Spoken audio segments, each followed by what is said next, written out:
Today on Carpooling with Ben, I've got one of the most amazing men in Rhode Island. I mean, Where? This guy, he's here. Ladies and gentlemen, the publisher of Rhode Island Monthly, Mr. John Palumbo. Sir? I am honored to be in the... Let me tell you something. It's Driving with Bendy. Pleasure's all mine. Cool. I followed such great luminaries. That's it, yes. You know, my friend Dr. Goodman at the zoo. And great guy. the Roadshow guys. And, oh, man, this is just super. Thank you. So how's things going at the on the road? Everything is going well on the road. We just this may interest you. I know you're probably not. You might be a fan of pizza. I've been known to eat a pizza or two. A little pizza too. We just did a little feature on pizza. Gig? How do you get that gig at Rhode Island Monthly to go around really and sample everything? It's a grind. It's like Best of Rhode Island. I mean, we pay for everything. We don't look for free stuff, so they get out to eat and sample and do all kinds of good things. It's a beautiful thing. It's a beautiful thing. When did you take over the Rhode Island Monthly? This coming up in the spring will be my 20th year as its publisher. And how long has the Rhode Island Monthly been in publication? In May of 18, it'll be 30 years. Wow. So about 2/3 of its life, God willing, if I'm still here in May of 18. But yeah, I've been doing this for 20 years. It's hard to believe. It changes every year. It's great. What's been the biggest challenge for you, or the biggest change you've had to overcome over the past 20 years at the helm there? You know, it's like everybody else. It's just media convergence. There's just so much messaging. There's so many things for people to take advantage of. I mean, we're very active in social media. We have, between Facebook and Twitter, over 70,000 friends and followers, and it's excellent. We use that very aggressively, and you know, it's you're delivering a message with ink on paper, you're delivering it in video, you're delivering it digitally, you're delivering it through Instagram, through tweets, through Facebook posts, through Snapchat. You know, it's really just dealing with all the channels and, you know, making it work. And then I guess the biggest challenge is that Rhode Island is a small market that's vulnerable when things go south and takes a while for it to get back. So you're dealing with basically a state of small businesses. Do you ever feel like, because it's the smallest state, you may run out of content someday? Oh no, never, ever. I lobbed that softball at you. Yeah, I mean, no, you can always run a story on Nick, Ron, and Pete again. I mean, Nick, Ron, and Pete again. No, I mean the amount of suggestions that come in. Even when you throw out the ones that don't fit, because you get a lot of people will say, hey, this is Ben de Castro. I'm going to go to the Azores and visit my relatives. I'd like to write a travel story about that. Well, we really are not interested. I mean, it's great that Rhode Island is going to the Azores, but beautiful we really want to write about Rhode Island. Right. So, but there are so many different, between the history, between the entrepreneurs, between the new restaurants, between the small businesses. What's beautiful about the small business state is the fact that people are opening up doors all the time and hanging on a plaque and trying something, and you know what? It's fun to write about and figure it out. The issue that we have is just there's so many suggestions that are coming in all the time, and we're not a newspaper. People think, you know, you get a phone call and they say, hey, can you send a reporter out to our ribbon cutting? Well, okay, A, we don't do ribbon cuttings, and B, we don't have any reporters. You know, it's something that is put together well in advance. It doesn't mean that we cannot be nimble. A couple of years ago, we turned around in a matter of 10 days an entire issue when we got the exclusive scoop that then Congressman Kennedy was not going to run for re-election. That was on the cover of the magazine. I remember that cover, yes. And we broke the story. And that was all done in a matter of time. So we can be nimble, but you know what? We also like to plan things out so people can get a little fun stuff. This has pizza in it, but it also has the top tech awards in Rhode Island. Well, you do these parties. You do a few different signature parties. One is done at the Design Center. You just had Design Center. We had our annual Design Awards. The Architects Awards, right? That's 22 years now. Really? Doing that, and it's the longest running locally run juried show for design in southern New England.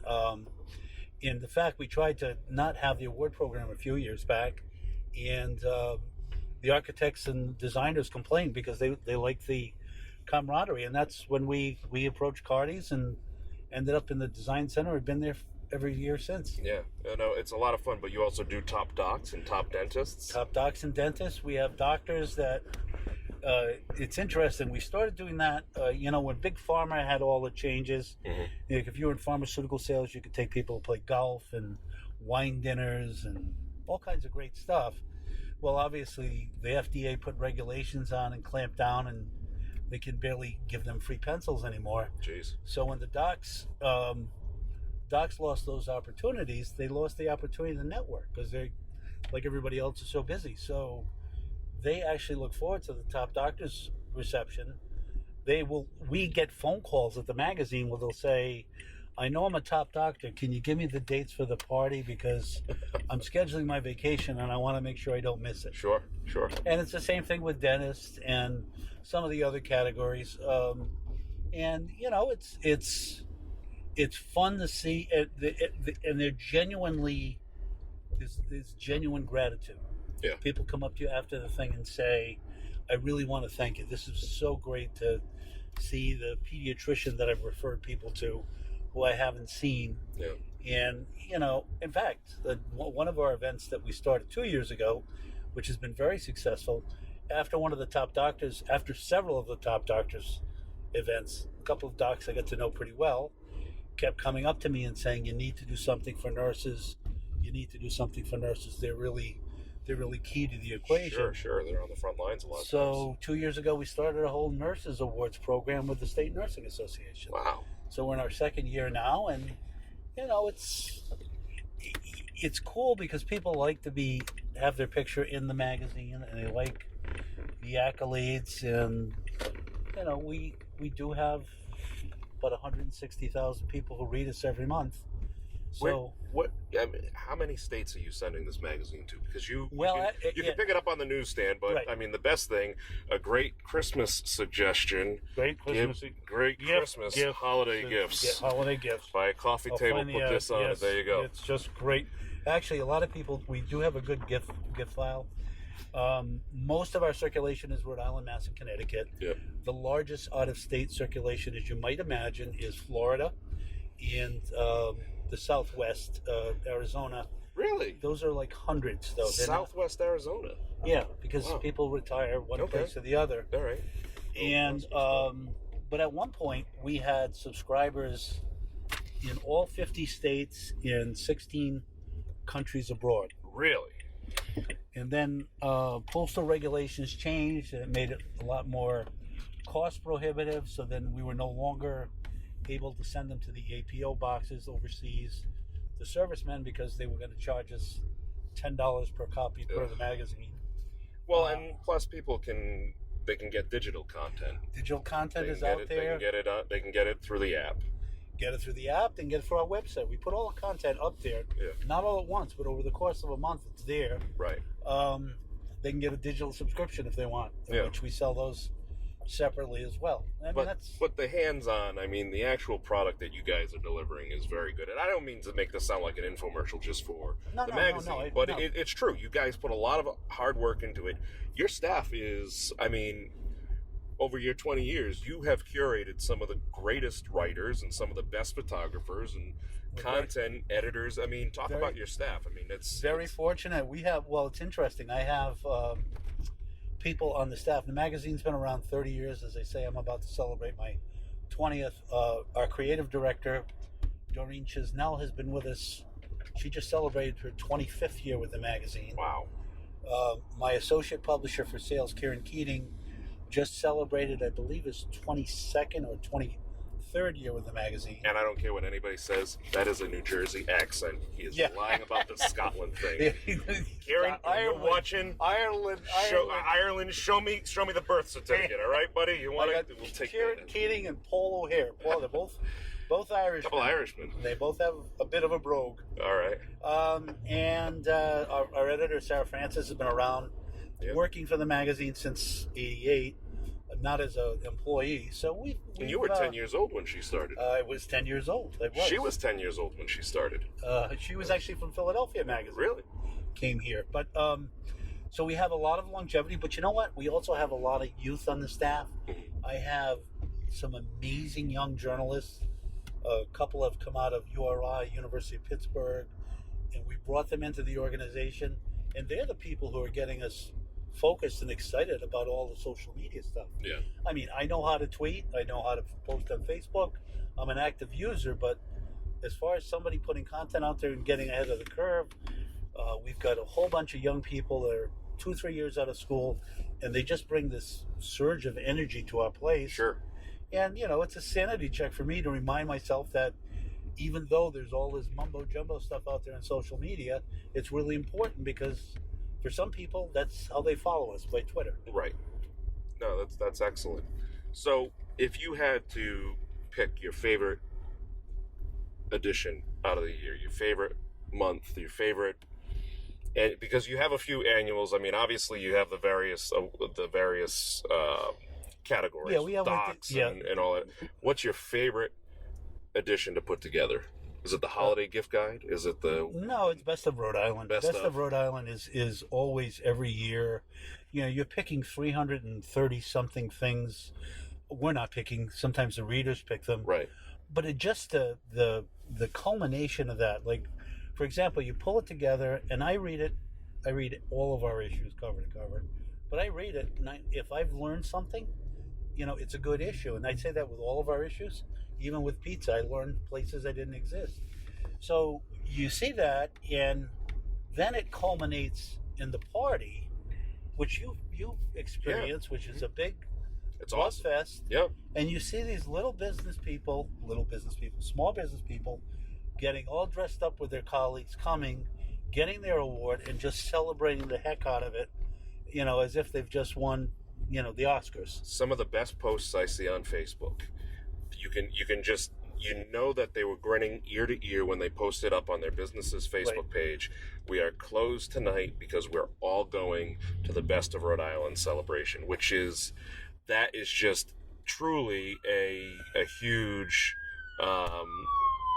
that's a huge thing to celebrate, and they're happy. They're ecstatic to be part of it. Which is absolutely. Great. You know, it's funny when I drive around Providence, or I'm visiting here with friends or people from out of state, and you walk into a restaurant, you see one of our plaques, or you drive by a place and you see one of our signs, or you see an ad even in another publication or elsewhere, and it's got our logo on it for Best of. You know, it's kind of it's a cool thing to think you made that impact with that franchise. My favorite. Do you remember the television show Providence? Yes. Yeah. So there was a TV show Providence, and the cast would come into Providence every once in a while and actually film scenes here, but the bulk of the show was filmed in Hollywood. Well, one day we get this phone call from, what's her name? Melina, the Greek name, the woman who played the lead, the doctor. I know who you're talking about. You know what I'm talking about? Yep. Very pretty woman. Yep. She played the lead in the show. She had a younger brother, and I think his name was Seth Peterson. He was the actor. So one day he calls up because we had put the cast of the show Providence on the cover of a Best of issue, and they were like all over Providence. And he just called up randomly looking to find out how he could get a copy of the magazine because his picture was on it, and he wanted to send it to his mom. That's great. It's wild. So that's probably my favorite. I mean, it means you don't have a summer because you start planning it in February. Right. It ramps up right up until the end of July. You publish the issue, you have the party, and then basically what's left of August is recovery, and then you're into, this year we were into our nurses event in September, our design awards at Cardi's in October, our tech awards in November, and our Rhode Islanders of the year in December. So we keep going. That's awesome. Yeah. You've done a number of profile pieces on Rhode Island personalities. Mm-hmm. I believe you've done Salty Brian years ago. Years and years ago, very early stages of the magazine. Yeah. But also, you've also done some, very big figureheads, big leaders. Some of them may be on the news. Some of them may be, political. Some of them may be just business people. You obviously you read the edition cover to cover.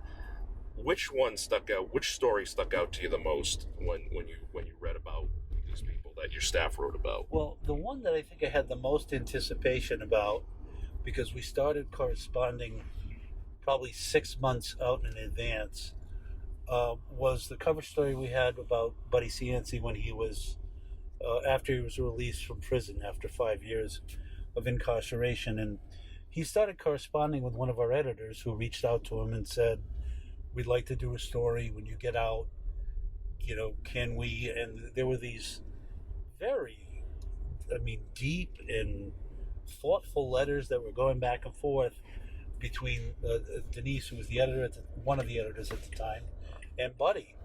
And then just to see the story come together and finally get produced when he was released from prison, I don't know, that stood out in my mind because, first off, here's a guy who'd been on the magazine cover maybe 3 or 4 different times, and he always was, complete with the toupee and tuxedo, and here he was, as he said, without the squirrel, and being very candid about what life in prison was like, and sure.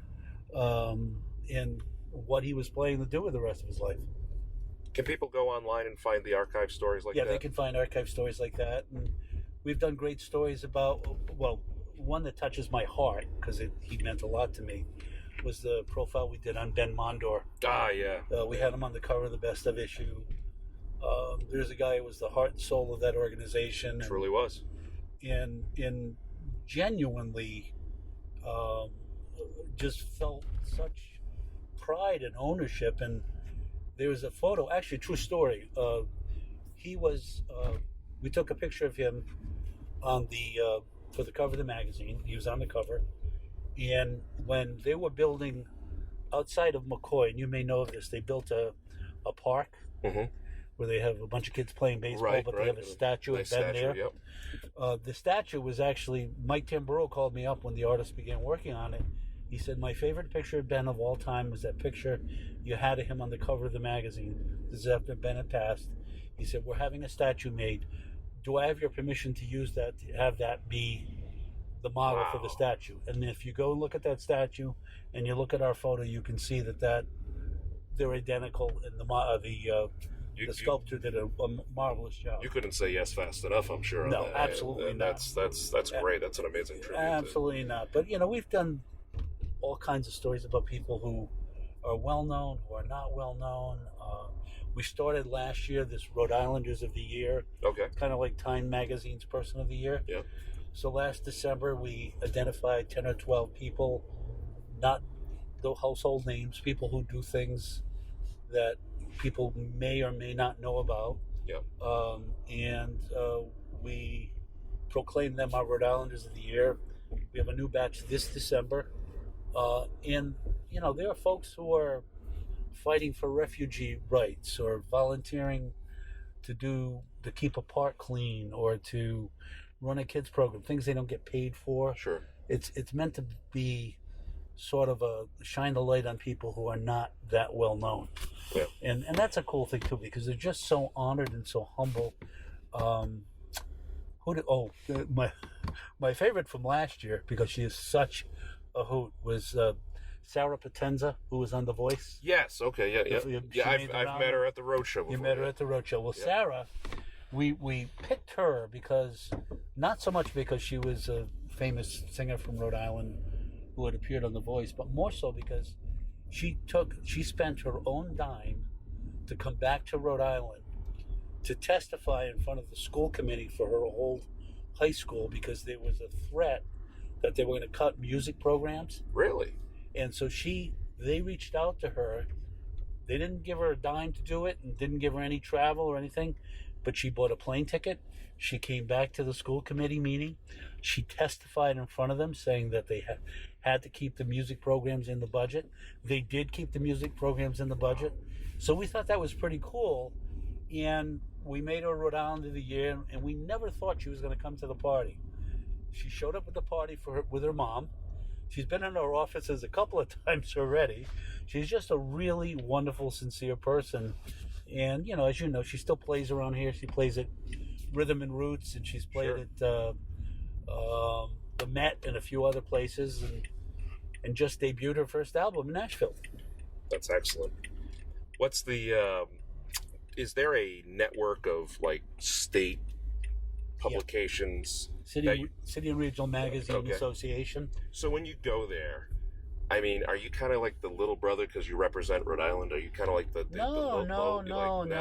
I mean, because it's not about the, yes, we deal with all of the jokes about, people who perhaps have run afoul of the law. And some I was just talking about land size. And some of our public officials. But no, not about size, because we all really are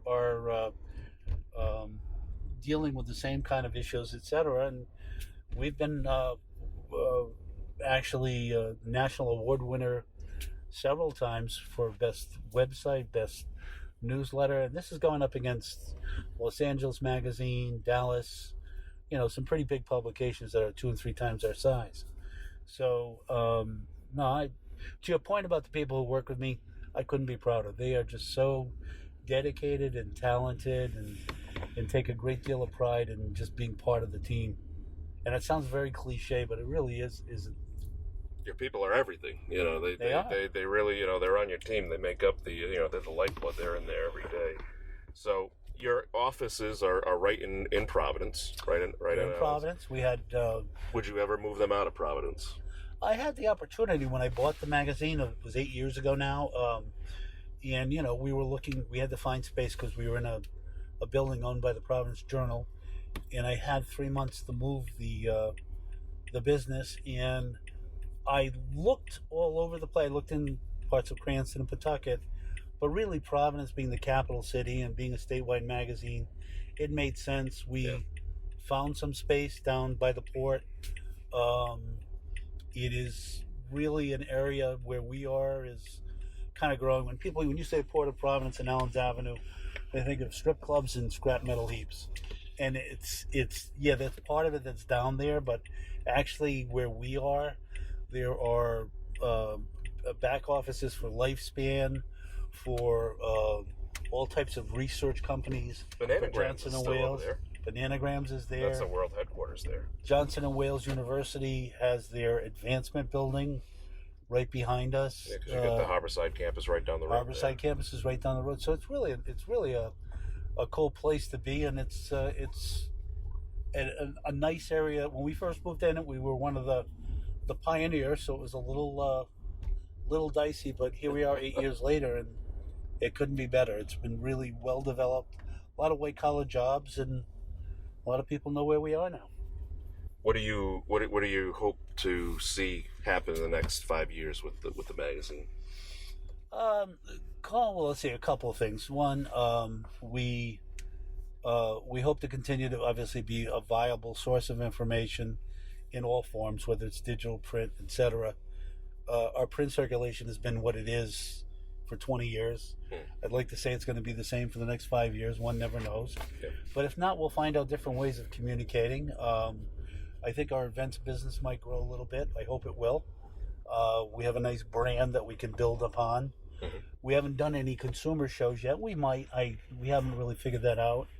We're growing and doing some contract and custom publishing. As you know, we do some for Cardi. Sure. We do some for Blue Cross and Blue Shield of Rhode Island now. Wow. We do the official state travel guide for the state of Rhode Island for the past. Well, we've done it for the past 11 years. We just got a 3-year renewal, so that'll be 14 years. Congratulations. We published the Trinity Rep program. There's a gem in and of itself. There's a gem in and of itself, and so we've got kind of this eclectic mix of stuff that's happening that supplements the magazine. And candidly, we do that not just because we're greedy and we want to print more and make more money. It just business like that offsets the tough times because you've got to deal when you're dealing with a small business state. You're dealing with small business problems. Mm-hmm. Sure. When somebody picks up the phone and says, "I can't renew because business is off. I don't have the cash flow. I need to pay my food vendors." Yeah. What do? You just have to roll with it. Yeah. So, well, it's being adaptive and rolling with it. But the other side of it is you have a very, I feel like you have a very current footprint because you have such an active role in social media and you have such an active position there. I mean, your social media platforms are constantly relevant. They look good. They're like they get it. They understand that whole reason why social media is there. It's to be part of the daily in and outs of a person's life, not just an ad, just banging down the doors. It provides content. You're serving up content to the people, and that's exactly why I think you guys have maintained such an aggressive and such a great position. Despite, the turn down I shouldn't say the turn down, but the changes of what's traditional media. Well, and in Rhode Island, people like to be able to know who they're dealing with, to be able to not always just deal on a handshake, but you know what? When we walk into somebody now, we make a proposal. I can look somebody straight in the eye and say, if you ever have a problem, okay, this is my phone number. You call me. Yeah. You send me an email. If we ever do anything to upset you or cause any kind of anxiety, or if something's not working for you, let me know, because I take it seriously. This is my business, but it's also my life 24/7. Sure. And so and candidly, that's why we're so involved in so many non-for-profits. Oh, geez. You guys are like nonstop. We're on the board. I'm on the board of the zoo, the Visitors and Convention Bureau, Trinity Rep. How many pumpkins did you carve this year? Crossroads, Rhode Island. I didn't carve any, but I did do the sponsors preview the other night. Yeah. I saw your friend Pete Cardi. There you go. With Mrs. Cardi. Oh, Mom Cardi was there. Mom Cardi was there. She comes out. She was out, and he was taking her right through for a preview. And there you go. But it was really, if you haven't seen it, this year is so cool. They've added more pumpkins. They added more special effects. They've added the time entrance, almost like a Disney thing. Yeah, on the weekends. Yeah, on the weekends. That's one of the things that, we've talked about it on a number of occasions. Every time they're at the end of every year, they go through, they say, okay, what was great? What do we need to work on? And they fix what needs to be worked on for next year, because every time they'll find something, okay, let's improve that and continue to enhance the experience. And really, with pop culture changing, with everything changing constantly, it's never the same display 2 years in a row. What I found mind-boggling a few years ago, we were in a board meeting, and one of the long-term employees from the zoo said, I was at a festival, and in order for people to park closed, they paid an extra $10. Parking was free, but if you wanted to park like within 50 to 100 feet of the entrance, they charged an extra $10. I remember saying, nobody's going to do that. They're going to buy tickets. Well, they have made more money for the zoo, for the not-for-profit, just by charging people $10. We're more than happy to get there. We're more than happy to pay extra to get timed entry. Yeah. And, it's families with little kids more often than not. And it was just a great experience. They were negotiating, I think, the other day with Good Morning America was thinking about doing a piece. Great. Coming in, which is kind of cool. Come on down. That's you know the best night to go to the Jack-O-Lantern Spectacular? What is the best night? Halloween night. Is it really? Halloween night. I've never been on Halloween. And you go on Halloween night, you can park. If you want. Oh, sure. You can just blow right through. Blow right there, and you can go right through. Yeah. It is the greatest night to go. It's fun. Do you hand out candy at the Palumbo household? Do I? I used to, not to the extent that I do anymore. No. I probably hand them more candy at the. Do you do like full? Do you give them a Rhode Island Monthly magazine as part of like here's a Snickers and here's last July's episode? We needed to clean out the basement. There you go. So, congratulations! I know you're 8, but here's a bridal magazine. Here's a best of award that was never picked up. So there you go. Well, John, this has been awesome, great, and having a ride with you here. And again, if you want more information, you can always visit their website, which is www.rimonthly.com. You can get your subscriptions there. Order your subscriptions for the holidays right now. It's a keepsake item. It's a piece that goes on the coffee table from Cardi's that stays there. Which goes next to the sofa from Cardi's. Absolutely. I just got the three of them right there. We do that right back? They're good. So, John, as always, thank you, sir. Thank you. Been fun.